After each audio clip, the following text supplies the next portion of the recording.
The scoreline certainly was good, 13 points to 6, but the performance, well, let's talk to Darren Cunningham about that. There's room for improvement, let's say. Definitely, yeah. I mean, I've just spoke to you there about, putting the last two games, if we look at getting the defence that we played today and last week's attack, we'll do all right. It's just making sure that we can get them at the same time. Attacking wise, it was really difficult today. They put a lot of pressure on us in midfield. We couldn't really get any continuity, and we're trying to force passes and pulling the passes going behind the receiver and stuff. So it was really difficult today. But defensively, we're absolutely, myself, Kevin, and the rest of the staff were absolutely over the moon about our defence. Shut them out. They got a penalty or a couple of penalties. But the fact that we shut them out with tries, we've been working on it all week. It obviously let us down last week. We should have had 5 points last week and came away with 2, and that was just lack of tackling basically. And so we've sorted that out, and I think we just thought it was going to come with the attack, and obviously when it didn't, and they were putting us under a lot of pressure, then we struggled a little bit. But I think that, to be honest, I think we deserved a win. I think they didn't really threaten us anyway. I think there was once in the first half where we had to defend our line, and that was it. And I think we thoroughly deserve our win. I think the frustration of it all was the fact that you could have blown them away by half time. Well, that's right. I mean, it's just the accuracy and the execution of skills.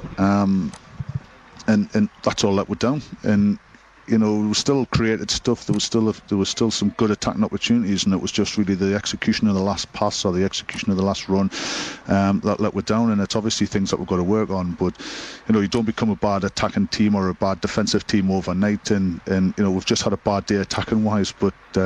Defensively, I'm absolutely over the moon with the defence. Because that was a concern. I mean, you leaked, I think, 40 points against Percy Park in the warm-up, and obviously last week, going down from a 26-10 lead to conceding a lot of points in the final part as well, losing 37-31, I think it was. Obviously, to come back today and have a clean sheet as far as the tries are concerned, obviously that's a positive thing for the future. Yeah, brilliant. And we've always said it. Well, I've always said to the lads that defence to me is a team thing, and individual tackling is obviously an individual thing. So the individual tackling, there's no good having a really organised defence if we're going to slip off tackles, because it's not, so we've really worked hard on organisation. We're really good at organising, and now we've stopped slipping off tackles as much. We're still going to work on it. Obviously, there's still lots of work to do in there. Attacking side of things isn't so much of a problem. We're always going to score tries. I think we'll always score tries. And obviously we've just got to stop other teams from scoring against us, and we went a big step towards that today, and obviously we're going to build on it through the coming weeks as well. Good fellow, of course, back today, and that was fantastic to see him. And he made, he's just the little general at scrum half, isn't he? I mean, he's putting in kicks to the corner. He knows exactly how to direct a game. Well, that's exactly right. I mean, to be honest, last week he didn't play last week, and we were 10 times better in attack. But no, definitely. I mean, his experience is priceless to us. Like we're a different team with him in it. And you've just hit the nail on the head there. Some of the backs that we've got, in fact, all our backs are really good backs. And they just need to have a little bit of confidence, to be honest. And a few of the young twins and that hit some great lines. And then they maybe just stop and look for a gap rather than just picking that gap and whack through it. Breaking tackles isn't their forte. Running and broken play is. And we said today, we knew that these were going to be big. We knew they were going to come out with around the fringes. And we said at the beginning of the game and at half time, if we can turn the ball over at the breakdown, then we've got to move it wide, because we'll be devastating them. If they're scrambling and it's broken play and we're hitting them on a counter, and we just couldn't do it. We just didn't do it. We're getting a rush of blood to the head. So when the ball was coming out, we're just banging it back in and playing against them and with their game, if you like. So luckily we did defend. We did defend better this week. We're attacking. We probably didn't fire, like you say.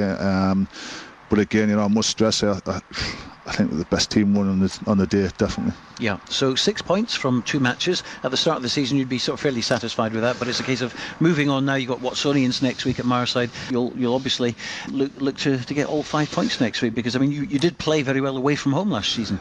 Yeah, well, I mean, to be honest, up until the last 10 minutes last week, we played really well last week away from home as well, and just disappointing in the end, last 10 minutes. I think on what day we can beat any team in this league on what day, but we've got to stay concentrating, and we've got to stay switched on for the whole 80 minutes or 90 minutes or whatever we'll have to play.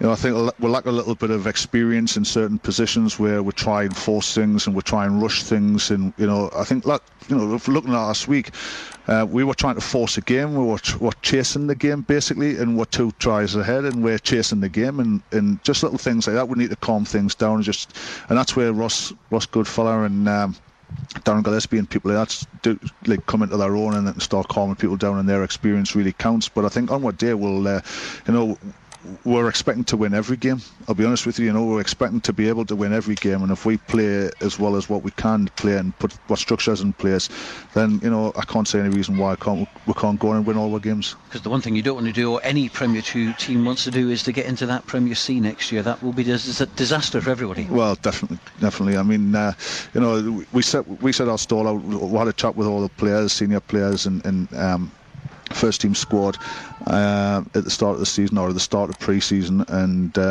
we've set our stall out, and our target first and foremost is to get in that top 4. Once we're in the top 4, we're not going to just settle for that. We'll obviously be going to end up in the top 2 of that of Prem B, and look to get into Division 1. So first things first, we've got to play. We've got another 9 games left in the first part of the season, and we've got to make sure that we're in that top 4, and that's the first thing that we're really concentrating on.